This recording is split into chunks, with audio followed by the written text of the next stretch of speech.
Hello, good afternoon. Regards from Freiburg in Germany.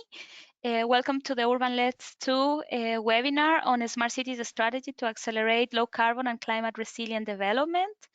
This webinar is part of the knowledge and capacity building process of the Urban LEDS 2 initiative, led by ICLEI and UN Habitat. We have a warm welcome to our participants and to our speakers for today. Please, to our participants, we ask you if you have any doubts or any question, please put it in the chat or the question session of this webinar. I hope you can all listen us correctly. If no, please, as I said before, write us in the questions or chat windows of the platform. The agenda for today is divided into 4 parts, and I would like to let you know that we have people connected from all over the world, in Europe and outside Europe. We have people from Latin America, Africa. We have our urban-led cities. We most welcome them, and we are going to start. So just for the ones that are not familiar with the urban-led project, we are going to do a short introduction of the project. Then we will share with you insights about the smart city initiatives in Europe. And then we will have the pleasure and the honor to have 4 cities, European cities, that are going to share with us their experiences and successful practices on smart cities and low carbon development here in Europe.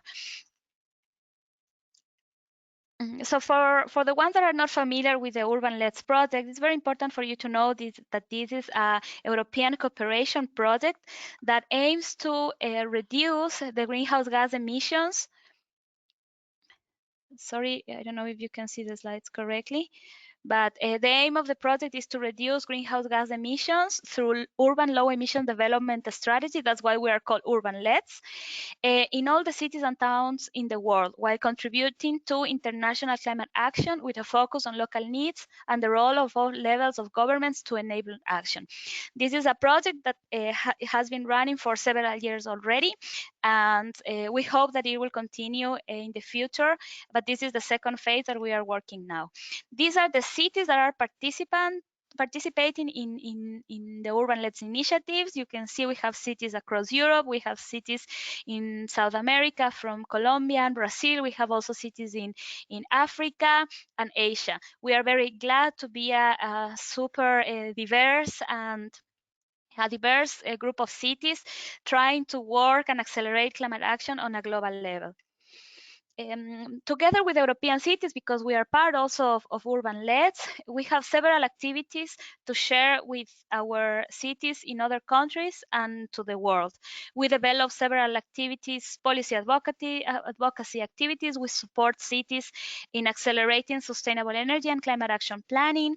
We develop capacity building activities, and we develop also knowledge creation and transfer within the issue of low carbon emissions development. We have several initiatives, and this webinar is one of these initiatives. So now we are going to start the webinar. Please, as I said before, if you have any doubt or any question, please put it into our questions chat. So now we are going to go specifically to the topic. We are going to share with you a short introduction of the smart city initiatives in Europe. So I will share with you another presentation in 1 minute. And my colleague Esben Petsgroup and myself, we are going to do this. So just 1 minute, please.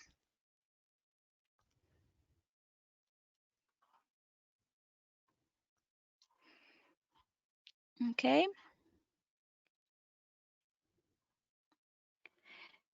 Can you see our slides correctly? Alexandra, can you confirm, please? I can confirm. Okay, yes. Thank you. Thank you very much. Okay, so as I said before, myself and my colleague Esben we are going to share with you the initiatives of smart cities in Europe.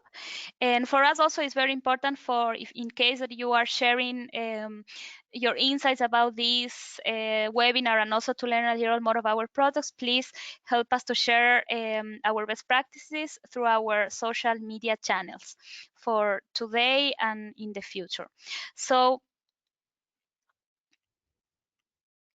just to give you as a context of how this issue of smart cities is taking more relevance in the global energy and climate action agenda, we have put here some examples of how the smart city concept of the digital technologies concept has been recognized in most of the policy agendas worldwide. We have specific mentions to climate technologies and smart technologies in the Paris Agreement, also the Sustainable Development Goals in the different goals, SDG 7, 9, 11, 13. We have particular mention of the importance of digital technologies in order to reach the sustainability and carbon emissions reduction goals worldwide. We also have the new urban agenda, Habitat 3, that also mentions how important technologies would be in accelerating action for a sustainable urban future. Then we have our initiative of the Global Covenant of Mayors of Climate and Energy that recognizes a broad variety of mitigation and adaptation actions also as key to advance in attaining city goals. And also we can see from the years that in those actions, there are a lot of technologies already embedded to reduce emissions on a local level. We also have here in Europe the new European Green Deal that is very clear, stating that digitalization is going to help cities and Europe in order to decarbonize the economy. At the same time, we have the European Digital Strategy that fosters innovation and digital services, and we are very happy to know that the digital strategy foresees the importance of the use of technology also for climate action and environmental sustainability. And then in the future, we will also have the Horizon Europe, which is going to be the new research and innovation program of the European Union. And in fact, now we are discussing now this mission on carbon neutral and smart cities as a linkage in order to accelerate action within the Horizon Europe program. So we can see that globally, there's a lot of interest on smart cities. We have lots of cities that are working to be smart cities.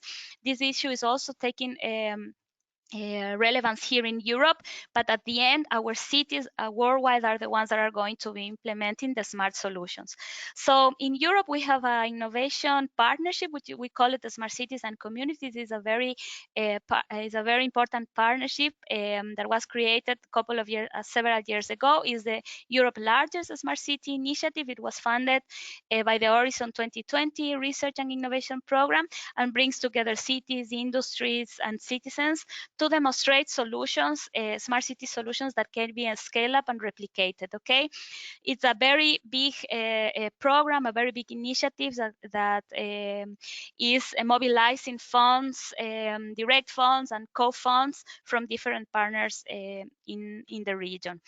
At present, there are 17 lighthouse projects already in this smart cities and communities initiative. We have around 100 cities participating on them. There's a lot of projects here. You can see the different links of the projects. If you are interested in some projects, please try to find them in the web. We will go on details, but it's very important for you to know that Europe has been working on smart city projects for years, and all this experience is now to be shared to the world. One important thing that you have to know within this smart city project is that there are two levels of action from a city level. We have the lighthouse cities and we have the fellow cities. Lighthouse cities are the ones that receive direct funding from the program in order to implement innovative solution, and the fellow cities are the ones that work together with the lighthouse city to plan a replication and upscaling of the different smart city solutions. But you can ask yourself, but how these smart city solutions are linked to low carbon and climate resilient development? Well, for your information, most of the goals of all of the goals, the main goals of this initiative are focused on carbon reduction and and climate emissions reduction too, energy and climate. So the objective of this relationship between lighthouse cities and fellow cities is to develop solutions that can support the achievement of local sustainability goals, especially climate and energy reduction goals. So there's a lot of actions and different solutions already implemented by these different cities in the fields of sustainable mobility, sustainable districts and built environment, and ICTs and integrated infrastructure. Most of the solutions that are being implemented by the smart cities are focused on reducing energy consumption, optimizing energy use, and of course reducing greenhouse emissions. Okay, so we can have some examples of mobility as a service. When we talk about sustainable mobility, we talk about the penetration of electric mobility in the cities, the smart traffic management, car, bike sharing. We have a lot of projects and initiatives on sustainable mobility. When we talk about buildings, the smart buildings, we go to the smart thermal grids on a city level. And when we talk about integrated infrastructure, embedding the ICT infrastructure in the city infrastructure, we have examples like advanced smart lighting, open data platform, smart waste management services. So there is a broad type of services that are contributing to reduce emissions and energy consumption on a city level. So when we talk about climate action, it's very important to think that the smart city solutions can really contribute to the sustainable energy and climate action planning on the cities, also the sustainable urban mobility plans that the cities may have. But it's very important to understand that within this type of projects, pilot projects are not enough. So we need to replicate the different solutions that have been implemented in these projects. And that is the aim of the European Commissions and the type of projects that we are working on. So for this, it is very important to replicate the services to accelerate climate action. So now I'm going to give the floor to my colleague Esven, so he can share with us how these projects can be shared and how can we learn from this project in order to accelerate action in our own territories. Esven? Yes, thank you, Daniela. Yes, I'm going to start by explaining a little bit about two projects, both of which will be presented a bit more later by Stockholm and Glasgow. The first project is Grow Smarter, and the significance of Grow Smarter is that it's from the first generation of so-called lighthouse projects, so the smart cities and communities projects in Europe. Yeah, thank you, that's green. Grow Smarter just finished. December 2019 was the last period of Grow Smarter. And we have collected all our results in a couple of different ways. As you can see here, we have 12 smart solutions split up into the three areas Daniela just went through, so low energy districts, integrated infrastructures, and sustainable urban mobility. As you can see on these numbers, if you go to number 1, for example, we're focused very much on the energy consumption saved. And in Grow Smarter, we managed to save up to 76% energy consumption in the best examples of retrofitting of buildings. We also focused on CO2, and if we go all the way down to the bottom right corner, there's an example of how we reduce CO2 emissions with smart mobility solutions between 60 and 99%, depending on whether it was sustainable package sharing or what mobility solution was chosen. Grow Smarter's website is included in the material we shared with you, and they will also be sharing the materials on what we call the Smart Cities Information Systems and the EIP. More on that later. Then we have Ruggedized. Ruggedized is not from the first generation of projects, but is somewhere in between. It has been going on for 3 years now. Glasgow, which we'll be presenting later, is one of the cities, and Ruggedized is a bit more focused on the holistic approach. There's more focused on this smart grid concept and how we can really use ICT to connect the cities and the energy they use. So for Ruggedized, it's very important to look at producing renewable energy, but also making absolutely sure that it doesn't in any way add pressure to the grid when the renewable is being added or used. Christine will get into smart grids in Glasgow. And then we have the best practices in Europe. This is how we share everything we do. The EIP SCC is something we call the marketplace. It's basically about taking all the great ideas on smart city solutions in Europe and then sharing them with the world. And we do that by, next slide, Daniela. We do that through, as mentioned, the marketplace, which right now consists of the EIP SCC, so the European Innovation Partnership of Smart Cities and Communities. It's a very long name. And then something called the Smart Cities Information System. What you get by combining these two is you have one part being the explore phase in the middle on the right side of your screen. Explore is collecting all the good ideas, all the thoughts, all the projects people, projects, cities, anyone interested would like to try and would like to attempt to do. It also collects the results from, for example, Grow Smarter that just finished, or Rocketize, which is ongoing. And it shares all of that on the Smart Cities Information Systems website. The link is included in the presentation. Once all these ideas are collected, sorry, almost done, then all project makers, this could be you included, your cities included, moves into the shape phase where they meet with investors and we try to see how we can find the funds necessary for the projects. And now you can move on, Daniela.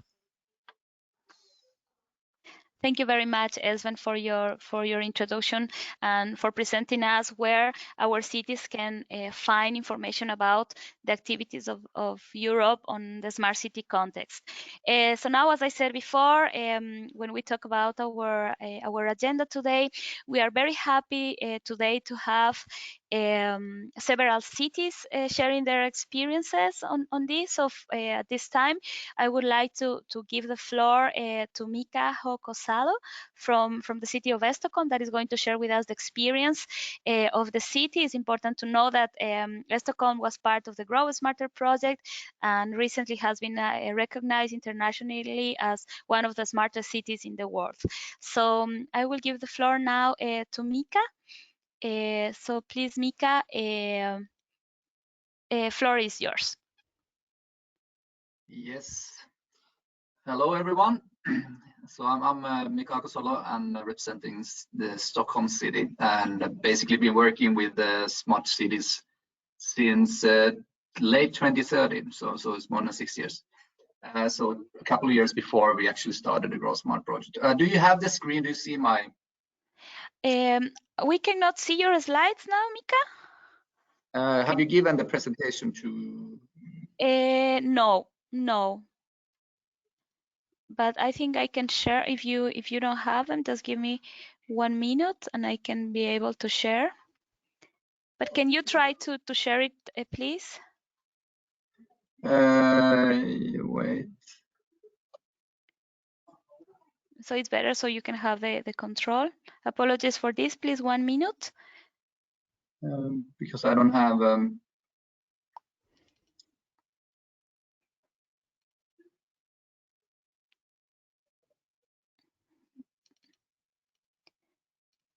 Okay.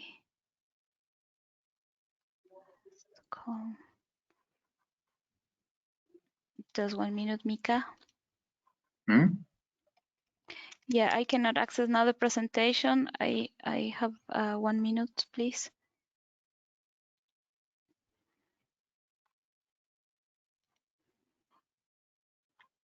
Okay. 1 minute and I will present it.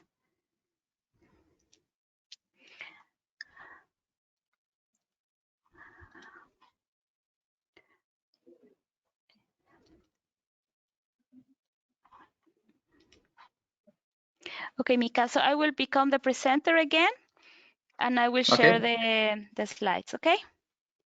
Yeah, good.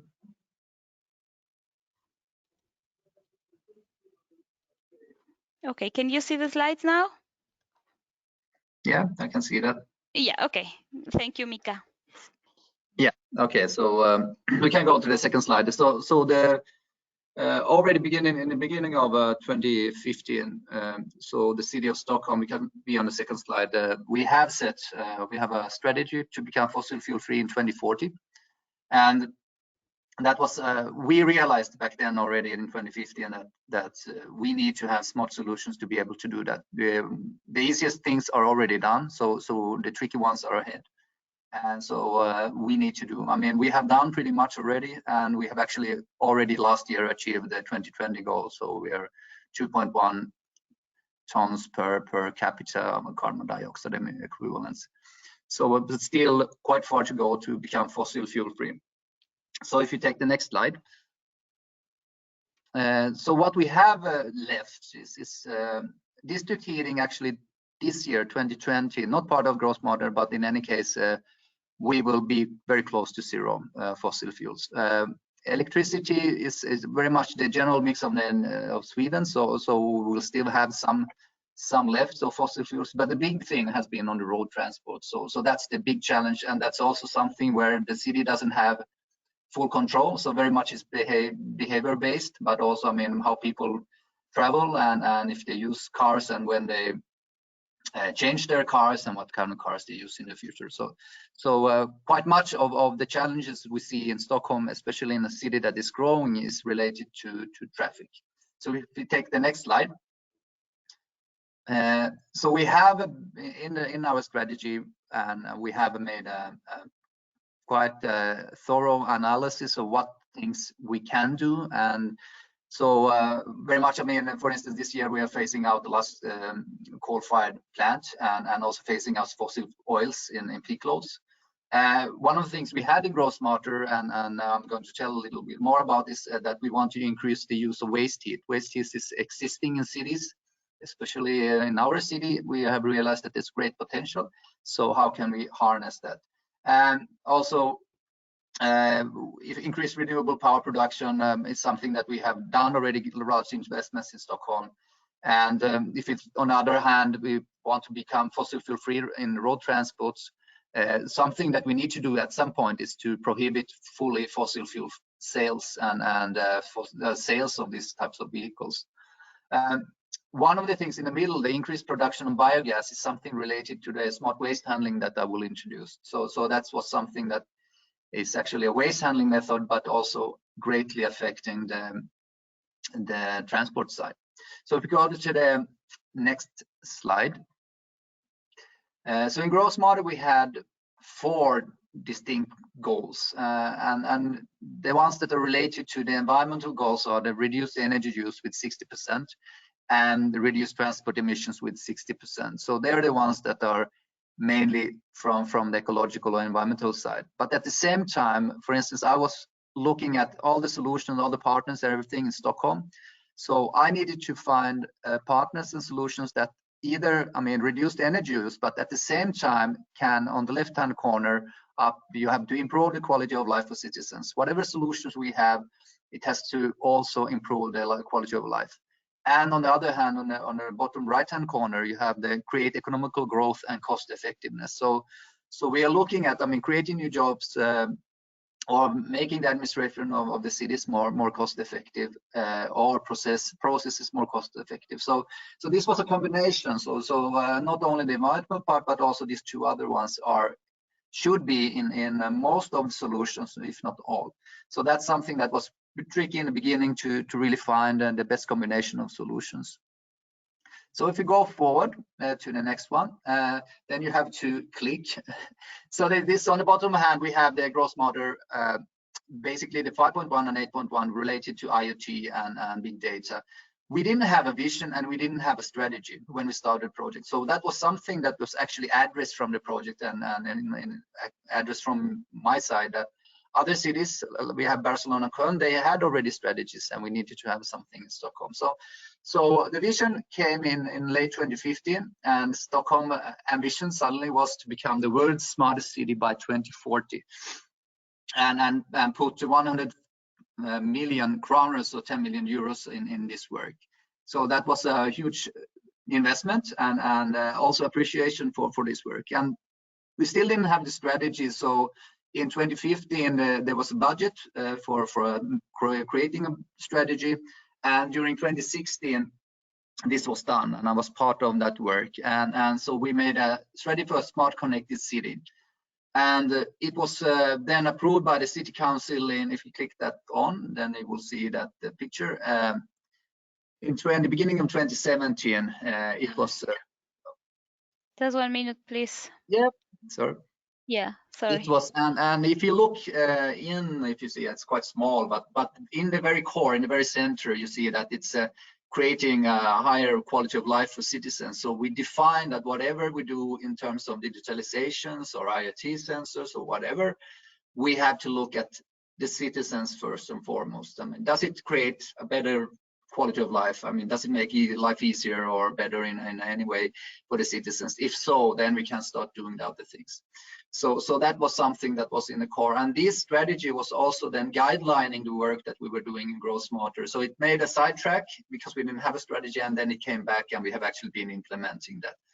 So it came quite late in the implementations phase, so we were a bit late in implementing because we didn't have the strategy, but after that we have been working on that. So if we go forward, there will be a to the next slide. So in Grow Smarter, we had 3 distinct areas or sites. On the left one, we have the Slagtooth area. That is an area that is currently an industrial area, but is now going to be developed with new commercial buildings, new residential buildings, and very much combined to the event. We have 3 big sports arenas next to that industrial area, and areas will be combined. So we were testing. We had some energy efficiency measures. We had some buildings there, but we were also, for instance, looking at handling waste heat and very much on IoT and big data platform. In Valator, it's a residential area from the early 60s, and there we were very much more focused on energy efficient refurbishment. So we were refurbishing 302 apartments, and also on energy tenants, and also on renewable local energy.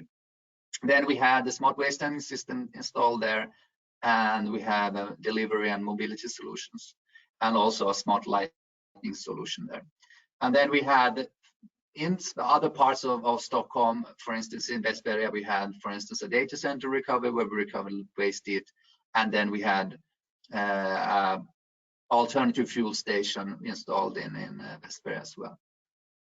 So that was kind of the thing that we built during those 5 years. So we actually put solutions in place and evaluated them. So if we go forward, as Espen told, we have done the project. It was finalized in December 2019.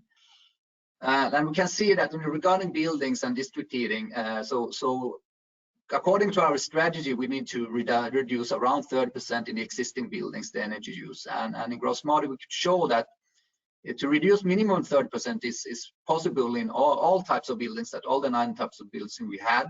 And in the residential buildings, actually, we could almost go up to 60, but around 50-60% would be economically feasible, so that there's a decent payback time.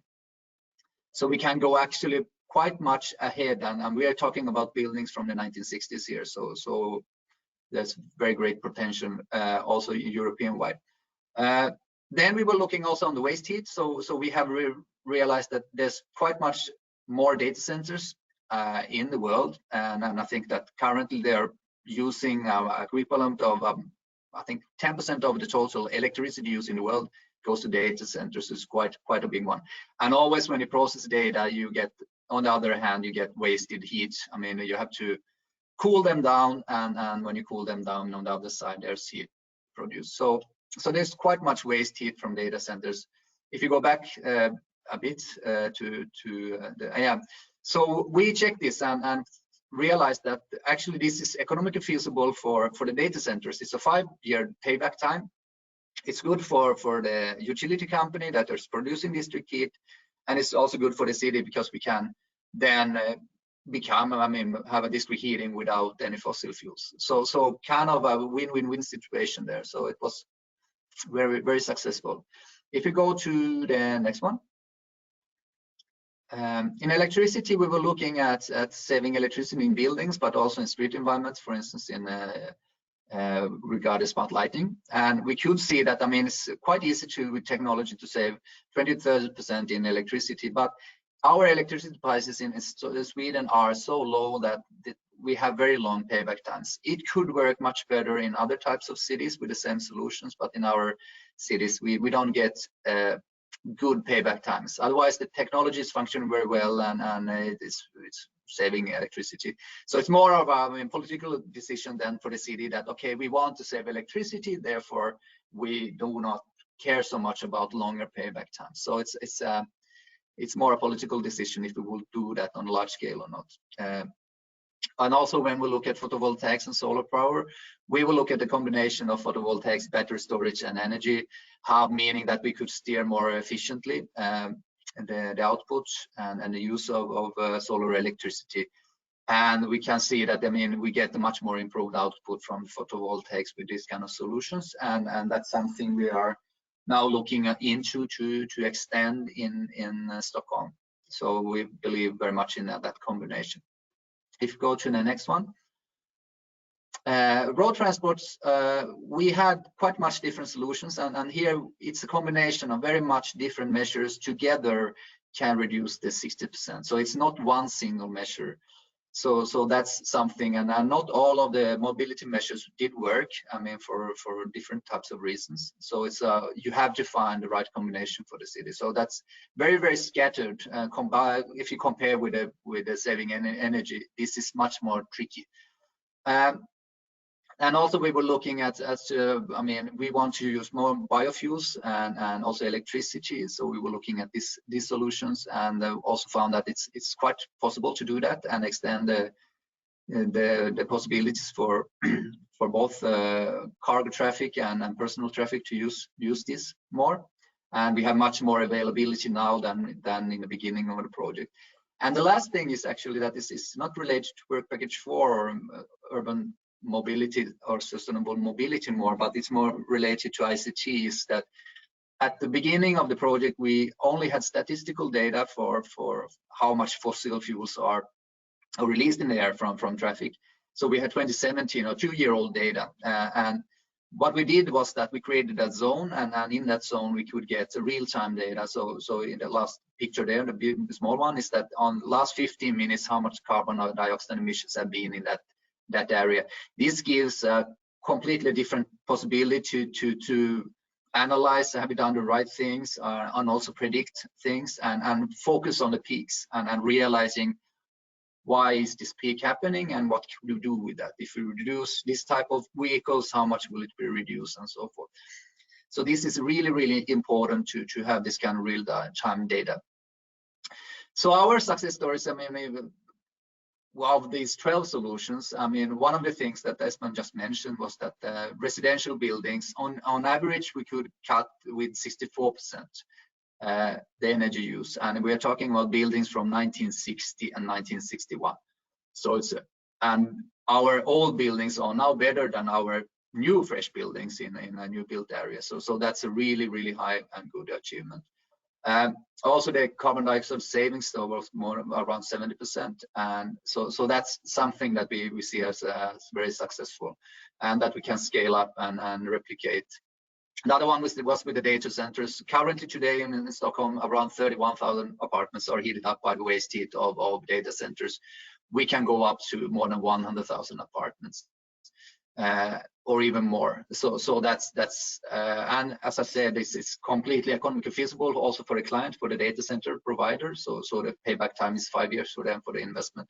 So this is a really fastly upscalable solution. And the last one is with the smart waste handling. So what we introduced was a system for before there was only one fraction, and then we introduced 4 fractions for the tenants, and so they put it in one inlet, and then it's sucked with a vacuum system underneath ground into a terminal. If you click there will be a picture probably there.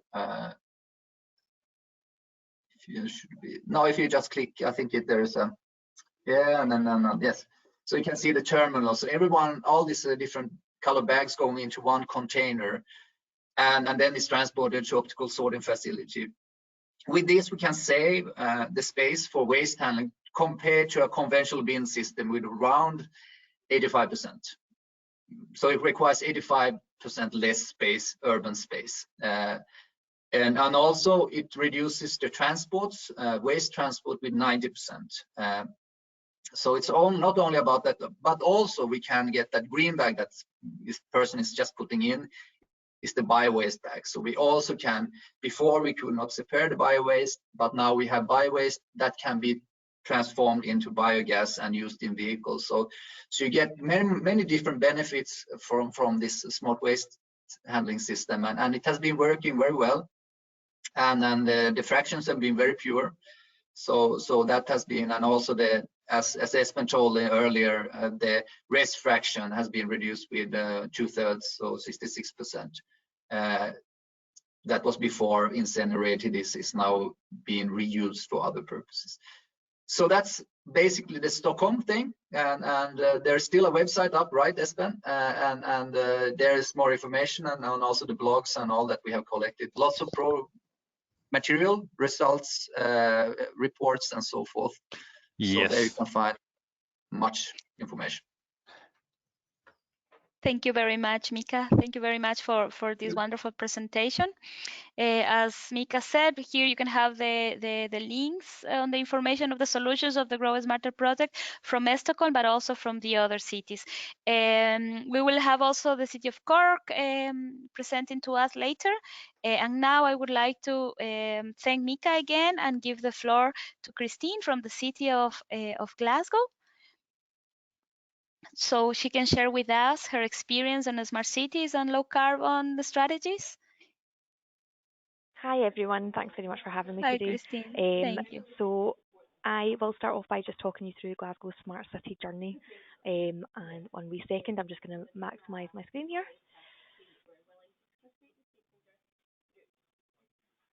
There we go. So I'm going to talk about the Smart City Journey of Glasgow and also the Horizon 2020 ruggedised project that we're currently working on that Espen referred to earlier.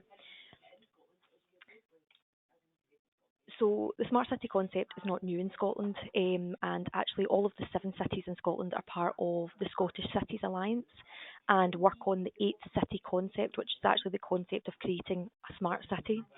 So the collaboration between all 7 cities aims to pull together all of the work across the cities in Scotland and actually make the cities more attractive, more livable, resilient through the use of data and digital technology.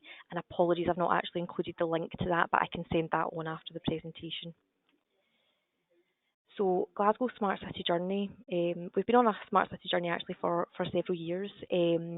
The first funding was actually secured from Innovate UK in 2013, where we looked to create Future City Glasgow. We were awarded £23 million, and the aim was to increase safety in the city, livability and the sustainability through the use of technology. So I'll just go on to talk a wee bit about that before going on to ruggedised. So the Future Cities project concentrated on developing an open data platform where the public could have access to various open data sets from the city, and also creating an operations centre that you can see on the right hand side of the screen there. It's kind of state-of-the-art operations centre that was developed. But it also concentrated on developing 4 demonstration projects. So the first one was the Intelligent Street Lighting project, where the lights in the designated demonstration areas could respond to movement and noise. For example, there is a cycle lane next to the River Clyde that runs through the city, but this doesn't need to be fully lit all the time when it's not being used. So motion sensors were installed, and the path would light up actually as the cyclist moved along it. Now, the intelligent street lighting in that area saved approximately 67% of energy consumption, so it was a great demonstration for us to use in the city. The active travel demonstration was where apps were developed and cyclists were used as sensors around the city, so it helped other cyclists and other people trying to get into active travel to actually plan their routes and travel easier around the city. We also had an energy efficiency demonstration which looked at demand-side management in our buildings. Sensors were deployed and a city model was also developed from that. And then the fourth one is integrated social transport demonstration, where we looked at our own fleet of vehicles and using data optimise their routes. For example, vehicles that were owned by the council do a lot of drop-offs and pickups from schools, for example, in the morning, and then they sit idle until the afternoon and they aren't used. So basically we managed to optimise those vehicles and gave them other jobs to do, and it meant we could reduce our fleet and actually save money and energy. So all of this work that was done shaped the Future City projects, and specifically the energy demonstration project then went on to actually shape the Glasgow Ruggedised project in the bid. So I'm going to go on and talk about that a wee bit now. Espen's already touched on it. So we are 34 partners across the consortium. The Ruggedised actually stands for Rotterdam, Umeå and Glasgow, generating exemplar demonstrations in sustainable energy districts. And we have 3 fellow cities as well of Brno, Parma and Gdansk. There are 7 partners in Glasgow, and Glasgow City Council is the lead partner, and we coordinate the activity. So the project was started in 2016 and it's a 5-year project, so due to finish next year. So this is the slide that Espen's actually already shown. So 3 lighthouse cities, and we're all implementing our own smart districts in the city, and then 3 fellow cities doing the same, and we're all looking at energy management, e-mobility and smart grids. So as I said earlier, Glasgow's been on a smart city journey for quite some time, and Ruggedised is a continuation of that journey, and the focus is still to progress towards a more sustainable and low carbon future.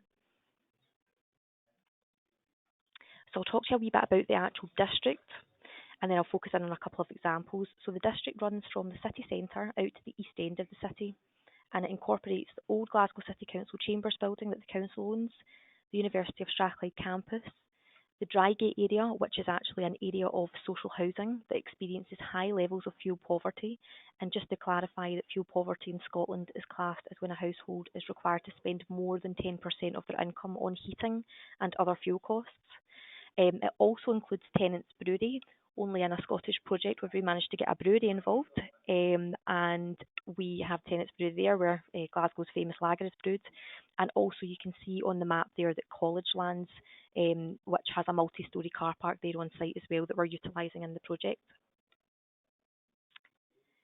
So the actual project deliverables, I won't go into every single one of these in detail. The detail of each of the deliverables and the progress of them is actually contained within our newly published implementation report that you can get from our website. And I'm going to basically focus on 2 of the examples, two of the actual deliverables, and how they've shaped our kind of smart city journey and how we feel that they are good examples for anyone else looking to implement a smart city in their own country. So overall, we're looking at business models for heat transfer between consumers and generators, installation of an electric vehicle charging hub that will be powered by solar with battery storage in domestic properties, and also we'll be looking to see how these systems can communicate with each other to create a smart grid and be optimised to tackle air quality, fuel poverty and the ageing infrastructure in the city. So you can see actually via this diagram that our communications network as well will utilise the intelligent street lighting that I've already discussed earlier on.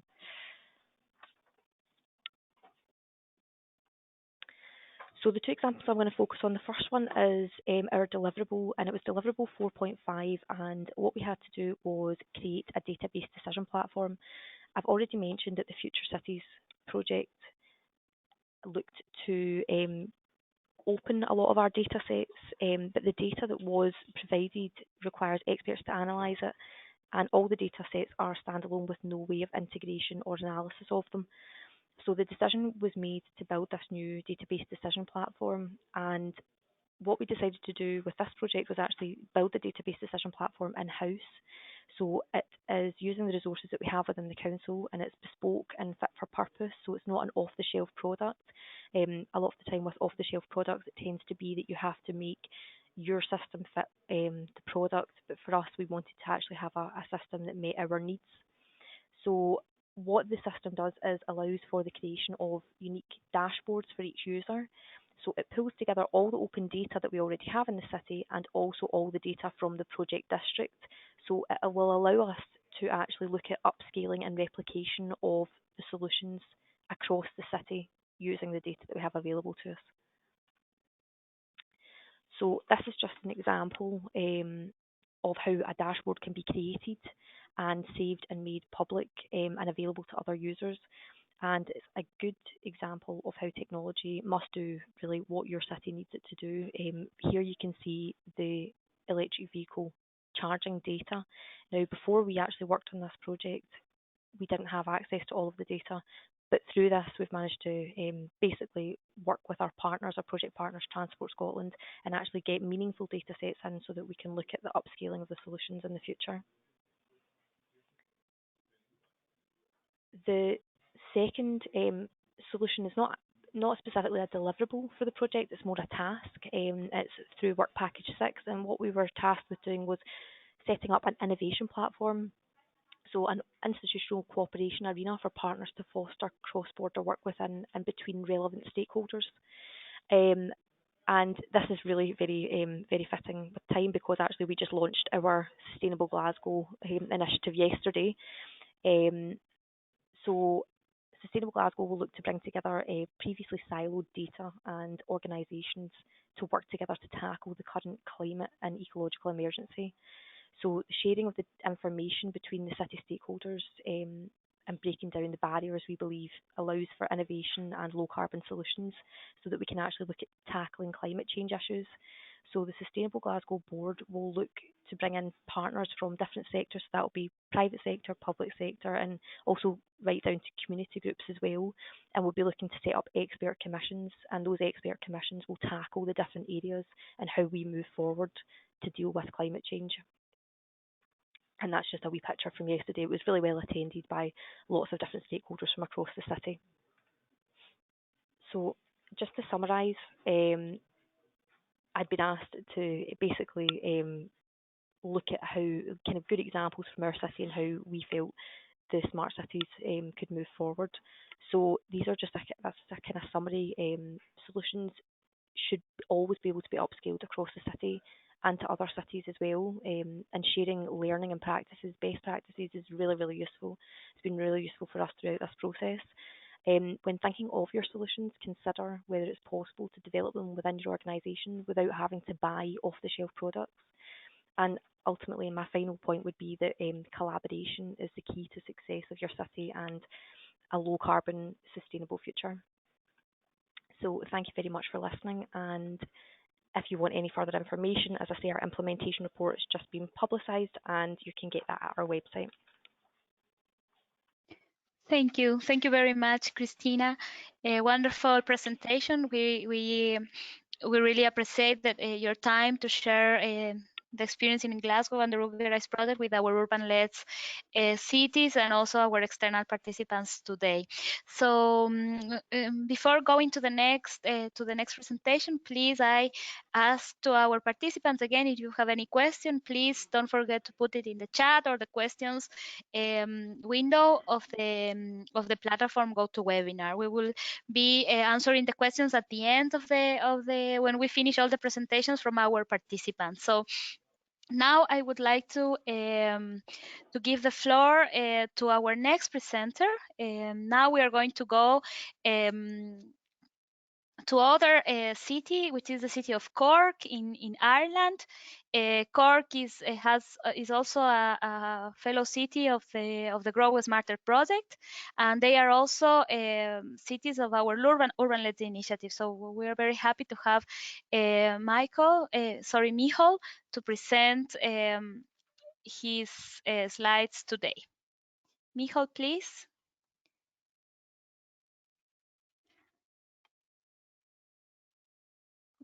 Michal, are you there? Michal? Yes? Can you hear me? Yes, Michal, we can hear you. Thank you very much. Okay, excellent. Can I start showing the slideshow from my screen now? We can see it now. We can see the slides now.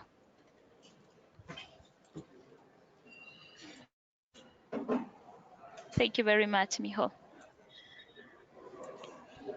Okay, hello everybody.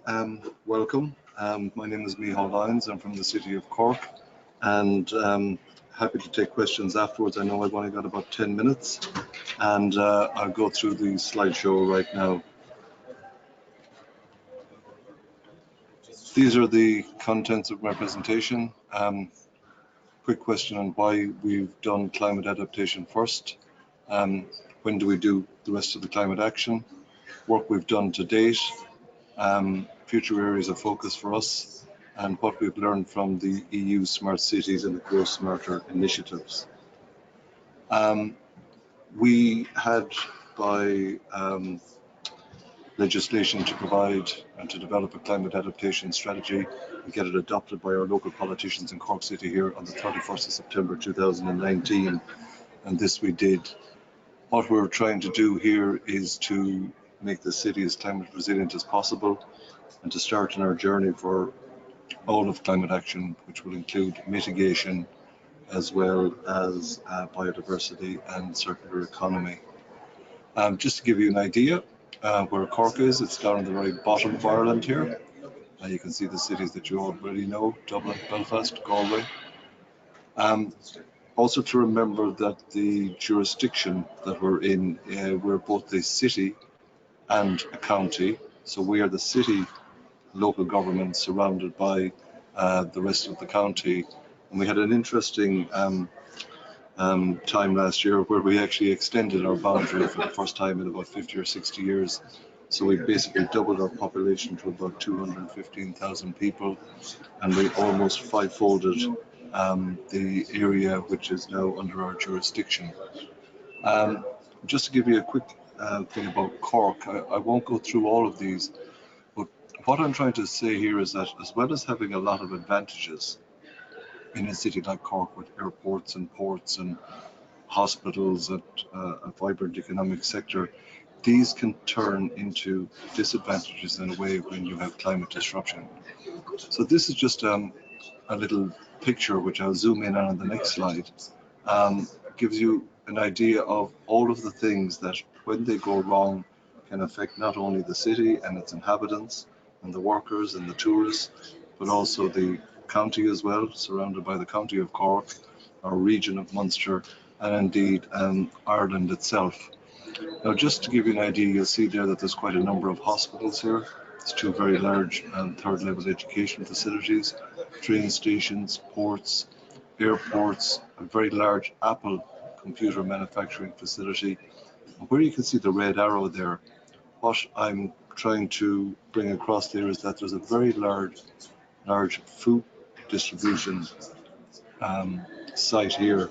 And I don't know if anybody remembers there 2 years ago, about this time 2 years, we had a large snow event in Ireland, and we actually had some difficulty in stocking food in the supermarkets and the shops due to the weather conditions which we weren't used to. Just to give you an idea of the sort of stuff that we've done in Cork and some of the networks that we're involved in the Healthy Cities, in the Learning Cities, the Smart Gateway project, and of course the Covenant of Mayors. That's what we are at the moment, and what I'd like to see is where we want to be. This is my vision and other people's vision for the city, as in a sustainable city, a resilient city, a greener city, and a more eco-friendly city. This is some of our leadership that we've shown in the energy, climate and sustainability area, starting back in about 1998 with the creation of a local energy agency in Cork, right through to joining the Grow Smarter initiative, doing a lot of deep retrofit of social housing, and up to just last September having our adaptation strategy written, agreed and adopted. One of the important items I'm trying to get across from my talk here is about the governance of all of the climate action sort of strategies and plans. This really has to have buy-in from everybody in the organization. Now, this is just the City Council, so you'll see on top there, you'll see the City Council itself. Over to the left here, the senior management team, in other words, they're the executive, the directors of service. Over on the right, we were the first local authority in Ireland to set up a climate action committee, probably precipitated by the fact that in our local elections last June, a number of Green councillors were elected for the first time that we had that many of them. We have recently set up the climate action team. And I am basically what you can see here in the little blue box up on the right here, the Climate Action Unit. The Climate Action team then will set up project teams to deliver. For example, we have 66 actions in our adaptation strategy. I'll quickly flick through this because there's quite a lot of detail in it, but I'm sure the presentation will be available afterwards. But I'm just saying, follow the star on this one. So what we have done is we've developed, let's say, 7 thematic areas, then drilled down to 17 objectives, and we have 66 actions. So what we're trying to do is to get down to the very basic level with this.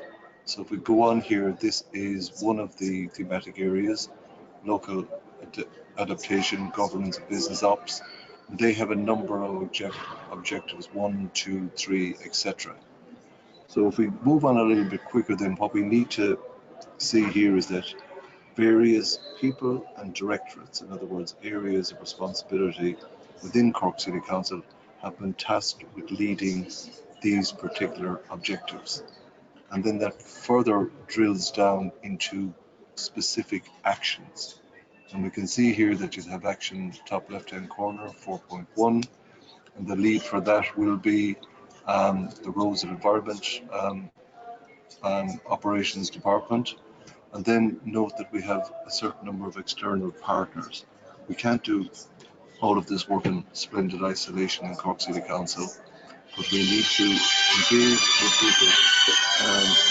We need to engage with people who can help us with this, such as on the bottom right here, we'll see the Defence Forces, our police, the port, Irish Water, who do the Irish Water nowadays in Ireland, and the Health and Services Executive. So really what we're trying to do is we're trying to get all the players into play, but act as a coordinator within the City Council. What we've learned from the EU Smart Initiatives, well, I've certainly learned quite a lot, especially from the Grow Smarter.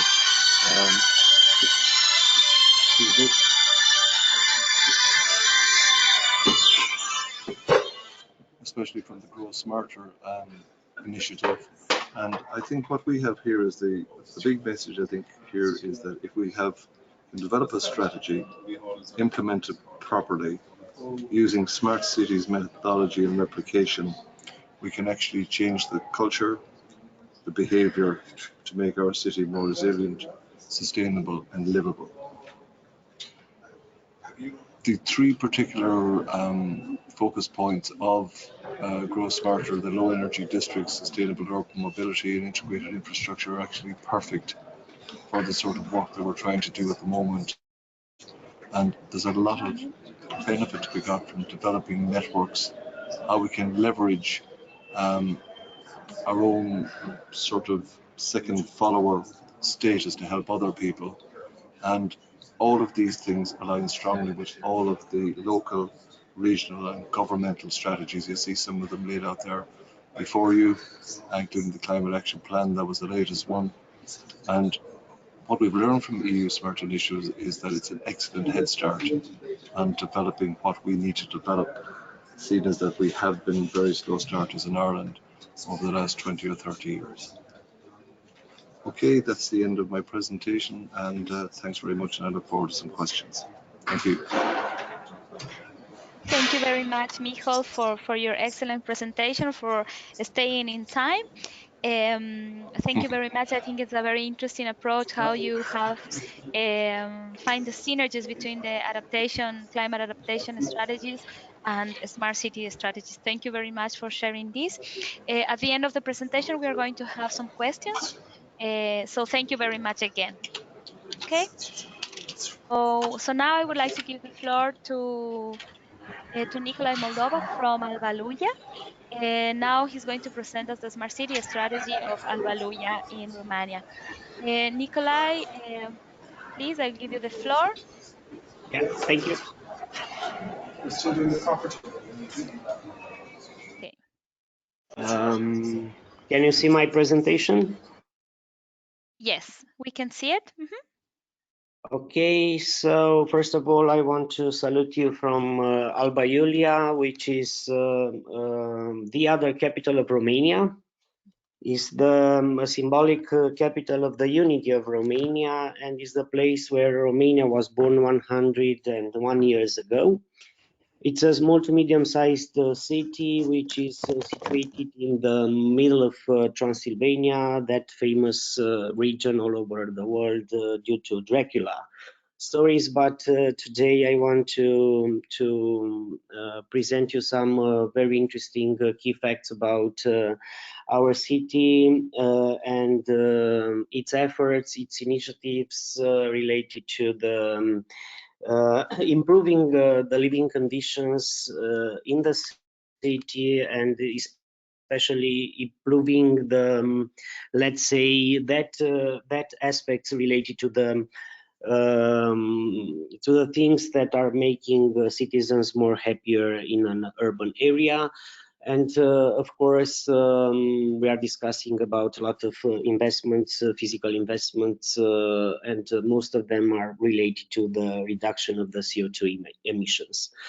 So first of all, I want to tell you the fact that when we are talking about the reduction of the CO2 in a small to medium-sized town like my city, some of the first things that we've done in the local administration, and these things were happening between the 96 and 2000, was a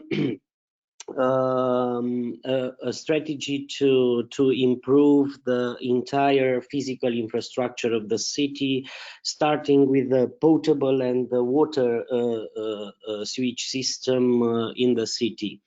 At that time, we had to improve more than 70% of the potable water system, and to extend with almost 60% the entire network of the sewage system in the city. And due to the fact that we were a pre-adhering country to accession in the EU, we obtained a very important amounts of money from European Commission, but also from our national government, in order to start the physical works for improving the infrastructure in the city. Then we continue with the district heating plants, which function in all the neighborhoods of the city between 2001 and 2008. We closed all the district heating plants that function at that time in the city using fossil fuel. We had 34 different district heating plants, and we closed them all, and step by step we transformed them in different functions for the citizens. I will mention here social services, addressing different social needs of the vulnerable people in the city. Also, we created different clinics, small clinics, churches, different communitarian centers, different spaces for sports and for cultural or educational activities addressing specific needs of our communities. Then we started to work at the improving of the mobility conditions in the city, renewing the most important streets in the city, the most important pedestrian areas, etc. And starting with 2002 till 2014, we work in order to improve different public parts of our domain, public domain in the city.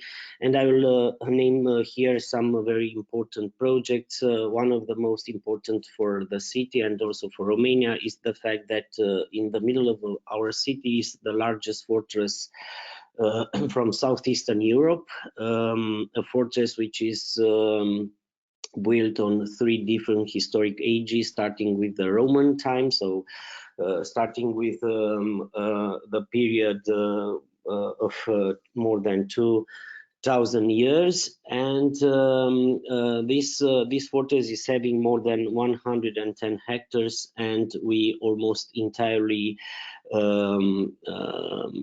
functionally reconverted. We restore it, and also we improve the physical conditions of this fortress, creating a lot of green areas, green spaces, a lot of public spaces for the citizens, improving the public lighting and the energy efficiency of different public buildings Nicola, this in is the Daniela. fortress. And Nicola, also one thing, we cannot see the slides advancing. We are just looking the first slide. Yeah, because I still not use them. I will use okay, in the second was the part of the introduction. Okay, perfect. Thank you very much. So our participants also, please be patient. Thank you very much. Yeah, so at that time we started also to improve the physical conditions of our apartments in the city. Most of the households, most of the apartments in the city, so the residential buildings of the city are built between 50s and 90s, so during the communist regime, and their physical conditions are very poor. So we started a very important program in the city hall in partnership with the housing associations in order to improve the energy efficiency of the apartments in the city, and we are still pursuing this program. Till now, we covered almost 30% of the total stocks of common residential buildings in the city. So we still have a lot of work to do. It's very difficult to convince the citizens to accept to participate in projects financed by national government or by European Commission, and together with national government and our local administration, and to accept being owners, being the owners of those apartments, to participate and to accept the new improvements. But it's not impossible, and the local administration and those working in the housing associations are doing a very good job in order to convince the residents to accept to improve their living conditions. And starting with 2016, so more recently, we developed for 2 years a smart city initiative together with the national government and 45 different private companies, testing and implementing in the city more than 100 smart solutions, most of them addressing the CO2 reduction in the city, but also the improvements of different infrastructures in the city. At the end of 2018, 50% of those 100 smart solutions were functional, and till now we are still collecting feedback and different data, following and monitoring the technical functionalities that we've implemented through those 100 smart solutions. They were organized on different verticals. You can see them on my slide. And what is very important for us was the fact that the the necessary amount of money for supporting them, for putting them to work for our city was covered by those 45 companies, and some millions of euro were attracted by the city in order to test these smart solutions and to see how they are working, how they are creating a sense and how they are useful for our citizens, also for our companies in the city.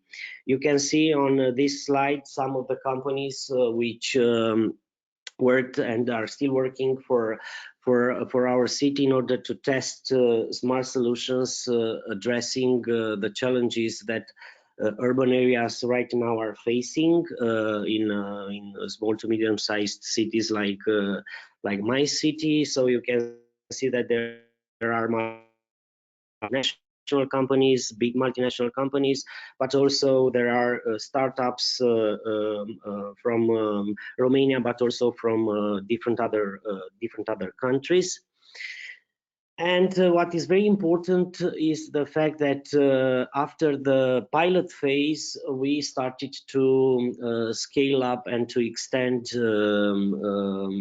different initiatives at the level of the entire city, or at the level of very important parts of the city, mainly the most important neighborhoods of the city. And I want to mention some projects. I will start with three very important smart mobility projects in which we are including almost more than 50% of our main roads infrastructure, creating for the first time in our city lanes which are dedicated to the usage of the buses.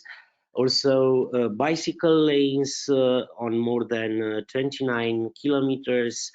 We are purchasing in a partnership with the Ministry of Regional Development under the national government 13 electric buses for the city. They will come this year in the city. Also, we will create, or we will modernize new 54 bus stations in the city, one smart traffic management system in the city, different sensors which are monitoring the air quality factors in the city. Are some of them already installed in the city, some of them will be installed in the next 2 years, using the advantages of these smart mobility projects, which are recently approved by the European Commissions and our national government, and the contracts for putting them into life, into practice, are already signed, and now the local administration is preparing the tendering procedures for selecting a constructor or a consortium of constructors in order to put the works and the facilities in place. Another very important field which was addressed by us in the pilot phase, and now we will move to, let's say, the surface of more than 70% of our entire city. And I'm meaning here more than 200 streets. We will create a new public lighting system in the city. You can see the facts on the screen,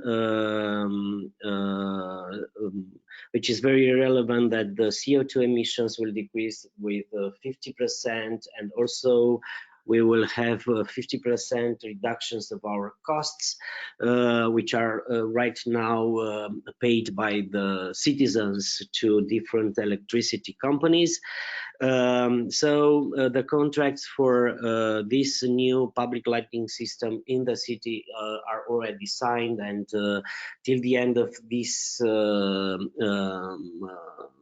year, the works in the city are already started, and till the end of 2022, the entire system will be functional, if everything will be normal, and we won't have different problems with the tenders, such as contestations and delays related to the way in which the financing program will work in the future.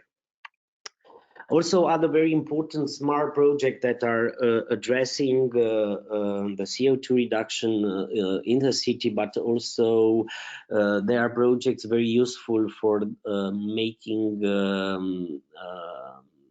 normal living conditions for our citizens, or making their life happier, are organized on different levels. Some of them are addressing the public stocks of buildings of the city, and I'm namely here some of our schools, some of our kindergartens, generally speaking, some of our public buildings, which will be entirely modernized, and for some of them the retrofitting process will be very deep.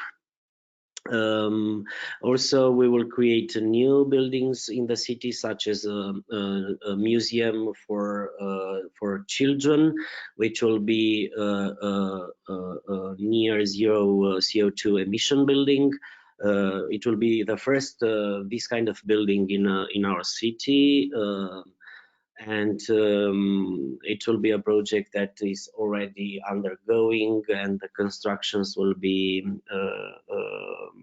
finished at the end of 2022. Also, right now we are working in order to improve the digital infrastructure of our city, namely here the networks, also the endowments of the city hall, but also of our very important main partners, such as the university, the schools in the city, other public institutions that are representing the national government at local level, etc. So what is very important in the end of my intervention to mention is the fact that we are having an ambition to reduce by 2030 the CO2 emissions with 40%. We considered this percent as being a realistic percent for the capacity of our city, and the investments that could be attracted and managed by our city. What is very important to know for all of those that are listening to us right now is that the financing capacity of our city is very limited. No more than 3 million euro per year are the money that we are having to invest from the local budget in different physical investments, so it's not so much. That is why we are obliged to attract money from different resources. For us, is a very huge opportunity to work in programs and projects financed by European Union, but also by other international donors. Also, we are a city which was and are still very open to attract money from private sector. In 2001, 2002, we were the first ones, for example, in Romania, attracting private money using instruments such as municipal bonds. And different other creative loans took from national banks or international banks working in Romania. So it's very important for you to know that we are having realistic ambitions. Of course, we want to reduce the CO2 emissions, but also we have to take into consideration our financing capacities to do a very deep restructure of our networks, of our infrastructures, of our buildings, of our private buildings in the city, and also human capacity, which is limited because a lot of our talents, a lot of our qualified labor force migrated more than 15 or 20 years ago in different countries all over the world, mainly in Western Europe. So thank you very much for the opportunity of being present today in your webinar. Thank you very much, Nikolai. I think that you have shared a super motivating experience of Albaluya. Sometimes we think that only big cities, big metropolis can be smart, but we can see that as a medium-sized, small cities can also be smart. Thank you very much for sharing this with our participants. So now we have 10 to 15 minutes for questions.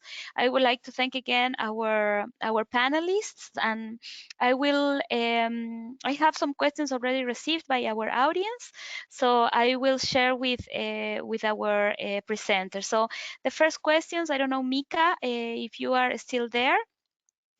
We have a question, Mika, regarding which indicators were used, which standardized indicators were used to assess the impacts of the measures implemented in Grow Smarter in Stockholm. Oh, we had many. I mean, we have KPIs for. I mean, only in Stockholm we had 21 smart solutions, and each one had, let's say, 5 KPIs. So we're talking about 100. So there is in the evaluation report we have all the KPIs explained. So I would suggest to go there and see exactly for each and every solution that we had, how they were measured and which KPIs were used, because there's 2 large questions to answer here. Okay, thank you very much, Mika. I think it's important also for everybody to know that in Europe, there is one set of indicators that most of the lighthouse cities and fellow cities in the Smart Cities and Community Initiatives use, which are the city keys indicators, which are assessing the impacts in terms of climate, energy, and other sustainability benefits. Anyway, cities are free to use their own indicators, and I think that we can see the example of Stockholm in the documents that are reflected in the Grow Smarter project. Thank you very much, Mika. I have a question for Christina. Christina, regarding air pollution. Okay, so we have a question from our ICLEI office in India that says that if air pollution is an issue sometimes, what are the governance processes in place that allow for decision making based on air pollution data in Glasgow? And what types of decisions are made usually? Probably you can expand a little on this, please. Yes, no problem. So you'll see that I've replied to the comment and also put a link in the panel at the side there if anyone's interested in our low emission zone. So governance of air quality in the city is dealt with internally by our own department. We have the power and control over any of the air quality management areas within the city. The actual kind of limits and targets are set out by the European Union, and then the Scottish Government adapts those. So we actually have quite strict air quality targets for the city, because the Scottish Government always tries to make slightly tighter restrictions for us, and then our own department within the council then actually manages and implements that within the city. So at the moment we've actually got a low emission zone in the city, and that covers the whole of the city centre, and that at the moment is looking to try and actually get our bus fleet in the city to improve the engines that they have, and that will make a big difference to the city. And I've included the link there to the low emission zone in Glasgow and how that's implemented as well. So we're doing a questionnaire at the moment. If anyone has time to complete it, that would be great. Okay. Thank you very much, Christina. So I will send you a particular email so you can have if possible, exchange of emails with our ICLEI office in India that are very interested. And I think that it's very important for us to know that beyond the energy and climate impacts that we are very familiar when we talk smart cities, now other environmental quality aspects like air pollution or noise are taking more relevance also from when we talk about data, urban data, to make better decisions. Thank you very much, Christina, for that. No problem. Thank you very much. We have another question for Michal in Cork. Michal, we have a question regarding mitigation actions, because they say that you mentioned a lot the adaptation thing, but they would like to know also, our participants, how the smart solutions were also embedded in the sustainable energy and climate emissions reduction scope.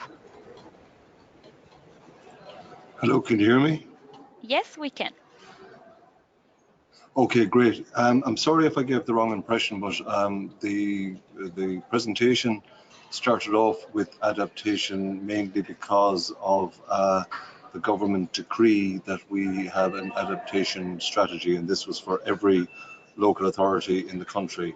Now, a mitigation strategy is being developed, I think, at a regional level, but notwithstanding that, in the background, Cork City Council and other local authorities in the country have always been carrying out mitigation projects and actions. And for example, we have a certain amount of buildings which we have refurbished, especially in what we call the public or the social housing area, where we've done some deep retrofitting of that. One of the problems I see that we have in a local authority in Ireland is that we're limited by the amount of actual control we have. So we do not control the buses in the public transport. That is a separate organization. It's a national organization, and much in all as we would probably want to see as a city, as a citizen, to see, for example, more sustainable public transport, we're limited in what we can do ourselves. At the moment, we can influence, but we cannot command. And that's why, in fairness, the government have got all of the sectors in the country, including huge important ones like agriculture, fisheries, transport, energy production, water production, clean water that is, to write their own adaptation strategies for their sectors, and we're trying to all work together on that. Mitigation, and I do realize that the more you mitigate, the less you have to adapt.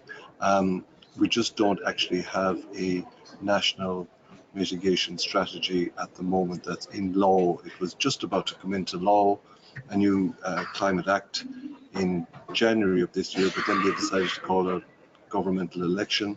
And if anybody knows, we have now reached kind of a small state of paralysis because we have no outstanding, overwhelming majority, and they're talking about government formation. So that will probably hold it up a little bit, but we're all working away as quietly or as quickly or as loudly we can in the background on mitigation. Okay. Thank you very much, Michal. I think that that also with our experience in the Smart City project of Grow Smarter, we are very glad to say that Cork was implementing a lot of deep retrofitting and smart building services, solutions implemented, especially in social housing. That was something that was highly appreciated in the project, and also you also implemented some smart mobility measures. So I invite our participants also to explore the results of the replication process of Cork in the Grow Smarter project, so to have more examples of Cork leadership in this aspect. Thank you very much, Michal. And sorry, Daniela, before you let me go, am I still there? Yes, you are. Sorry, just one final thing, and it's only something that has happened in the last couple of weeks.